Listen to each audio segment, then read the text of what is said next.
The Yankees were eliminated from the playoffs last night by the Astros, and Alex Rodriguez continued his struggles in the postseason with runners in scoring position. A-Rod was 0 for 2 with runners in scoring position Tuesday and is now hitless in his last 19 postseason at-bats with runners in scoring position. A-Rod is hitting .156. Again, with runners in scoring position during his postseason career, the lowest by any player in postseason history. Stephen A., what are your thoughts on A-Rod's postseason struggles?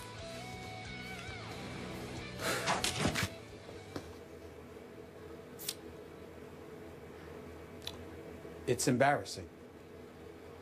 There's really no other way to slice it. I'm not going to get emotional. I'm not going to get too upset. Alex Rodriguez has disappointed me as a Yankee fan on so many occasions in so many ways. He's emblematic of everything that's gone wrong for the Yankees in this millennium. They've got one World Series title in the last 15 years, something that Skip has reminded me of. I'm a diehard Yankee fan, and today I'm dead. I'll be back alive. I'll be resurrected next season. I'll root for my Yankees like I always do. But to go down, it's not just that you go down, it's how you go down. I understand Keuchel is no joke. Now it's 22 scoreless innings and 3 starts against the Yankees this year, and I get that. And it didn't help that you've got someone like Brett Gardner who struck out 3 times last night. The offense was weak. Tanaka gave up 25 home runs this season, gave up a homer to Rasmus, gave up a home run to Gomez. But he wasn't awful. He just wasn't great. At the end of the day, you would have liked to have seen someone come into the play. But these are the New York Yankees. And I think it was a bad omen, and I think that I hoped for, not expected, but hoped for too much when your biggest name is Alex Rodriguez, a known cheater and an abuser of performance-enhancing drugs and a serial liar along the way, is your marquee name, and you're the New York Yankees. You have a problem.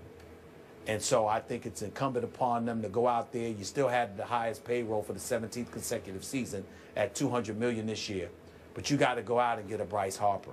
You got to get a caliber guy like that. You got to get a big name in box office, because Alex Rodriguez clearly ain't it. Because no matter what great Yankees we point to, Skip, they are not dudes that show up from April through September. They're the guys that show up in October. And that is not Alex Rodriguez. In all seriousness, as I watched that game unfold last night, what struck me was that there are no more Yankees on the Yankees. There are no true Yankees. Obviously, Derek Jeter is gone, and it was so ironic that Colby Rasmus for the Astros went Jeter on the Yankees with a leadoff home run in a big postseason game. And I look at this year as you had to depend on Alex Rodriguez, and for a while, he carried your team. And then the flashpoint, the microcosm of your season came bottom 6, 2 outs, A-Rod at the plate, and this is it. This is the moment. 2 on. And yeah, 2 men on, and 1 pitch, 1 swing, can of corn, fly ball to center field to Cargo, and basically that was the end of that game. It was that moment because you had to depend on Alex Rodriguez. That's not the New York Yankees as we used to know and love them. Absolutely right. Absolutely right. It means nothing to me what he does in the regular season. You know that. Everything was about the postseason, like I said. And once again, he didn't show up. After swearing, we're playing for CC now. I knew then. You said it. I knew then it was a problem. Yep. More postseason baseball tonight. The Pirates host the Cubs in the NL wildcard game. Thank you to Ronda Rousey, Joanna for joining us, Herm Edwards. Rhonda was great today. I really enjoyed listening. She was fantastic, right? I'm going to read that book, Ender's Game. I saw the movie. I don't know if it's as good as the book. All right, I'm going to check it out. Thank you guys so much for being with us. We'll see you tomorrow. Says now that he's back, he's not looking back, and there's no need to reminisce. I want to correct myself. I apologize. I said you have a personal relationship with Greg Hardy or mentoring him. No, it's Randy Gregory. So let's get that straight first. How do you feel, though, Coach, about Greg Hardy being back in the NFL and playing this weekend? Well, he gets a second chance, an opportunity, and you got to give Jerry and Stephen Jones a lot of credit. You know, they've done this before with players. I wish they would have coached him up prior to him meeting the media. Yes. That would probably have been my way of going about doing it as a head coach. And I said, let's make sure that we understand he's going to face the media here when he's eligible to play. And we got to make sure that he understands there's some things he needs to touch upon, and it's not about football. And we have to go back a little bit, and I think he has to bring that out because that kind of sets the stage going forward. And, you know, he probably didn't get coached up. I wish he had coached him up a little bit better. He could have shown a little bit more humility and being grateful to have this opportunity to come back. And you can't take the past away, obviously. You got to move forward, but he needed to be coached up. They coached him up on the offseason. They coached him up when they brought him in, and I think they dropped the ball a little bit here before he went to the media because that's because the media. I say this as a media person. They have an obligation to ask him these questions. Yes. I mean, that's what people want to know. I mean, besides he's a good pass rusher, good football, we get that part of it. But it's the other part. You know, are you sorrowful for your you know, the way you have been portrayed? You know, and you don't have to get into everything, but you need to say something. And I think that kind of they dropped the ball. Mishandled. So if you had been head coach of this team, Yes, sir. and you had had a vote in the situation, in the matter, would you have voted no to have him on your football team? Yes, I would have voted no. That's just. And what if your owner had said, gee, I just think we need him and I want to bring him in? You have no choice, Well, right? if the owner says you bring him in, then I'm going to say I'm going to work with the guy. Okay. And I have no problem going forward. And if they I would know ask me you- my personal opinion, this is what I would say. Okay, that's good. I respect that. And if I know you, if you had Greg Hardy in your locker room and you knew this was going to be his first interview, you would have coached him up personally. Yes. Right? Yes, I'd have And brought him said, up to hey, my room. let's Yes. talk this out. Let's think this through. You'll probably get asked about X, Y, and Z. Now let's think about how to answer these questions. Yeah, and you know, I dealt with a guy, and you know him, Quincy Carter. We brought Quincy Carter in from the Dallas Cowboys. He was on the street, and Quincy had some issues. Yes, he did. And I told Quincy, here's the deal. Every Tuesday on the off day, you're going to come and you're going to sit with me in my office. We're going to spend an hour every Tuesday. And you got to be here every Tuesday. Off day, don't care about the off day. You come see me. We never talked about football. And we did that until he got ready, and then he actually played for us. Won 2 out of the 3 games. Yep. Chad went down.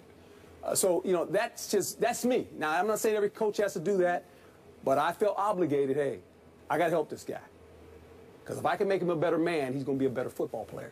You think you helped a little bit? I think I did. And if you ask Quincy, he'll probably say that too. Yep. So, you know, that's kind of where it was for me personally. But every coach handles it different. Yeah. I'm not saying my way is the best way. It's just the way I would have handled it. I really appreciate that.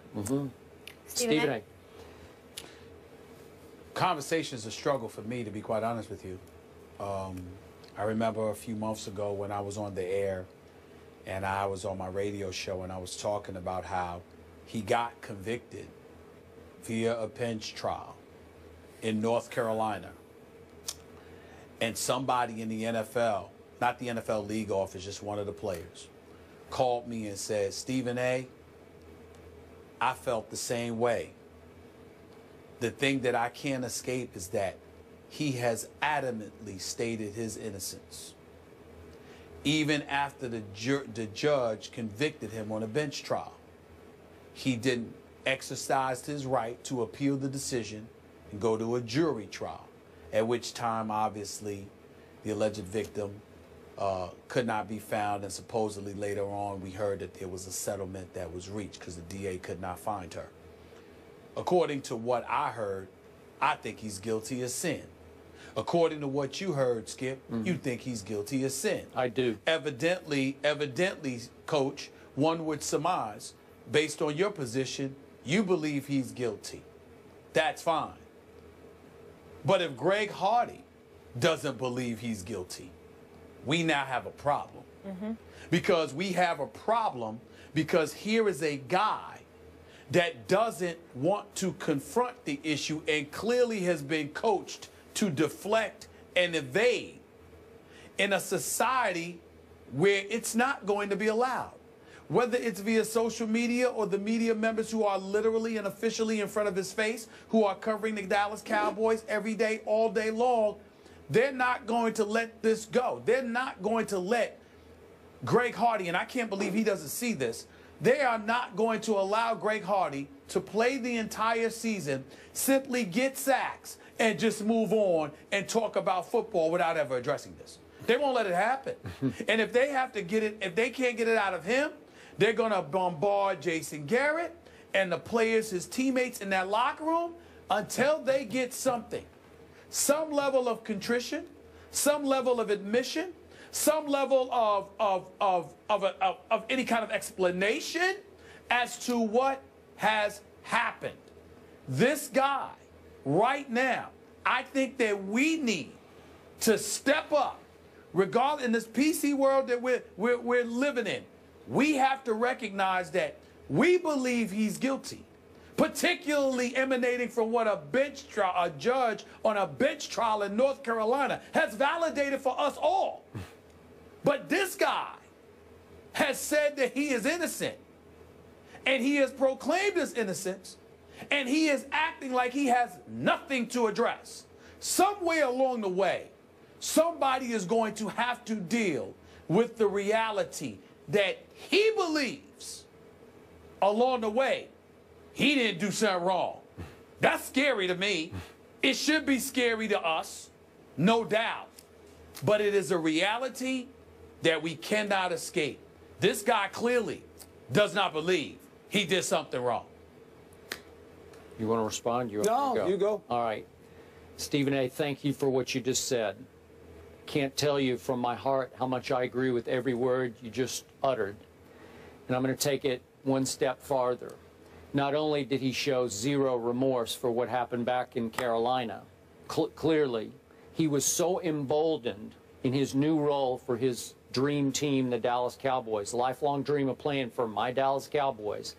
He was so emboldened, he had the audacity to use the phrase without flinching or any regret, I'm going to come out guns blazing, when we all know that his accuser testified that she was thrown onto a couch full of semi-automatic weapons.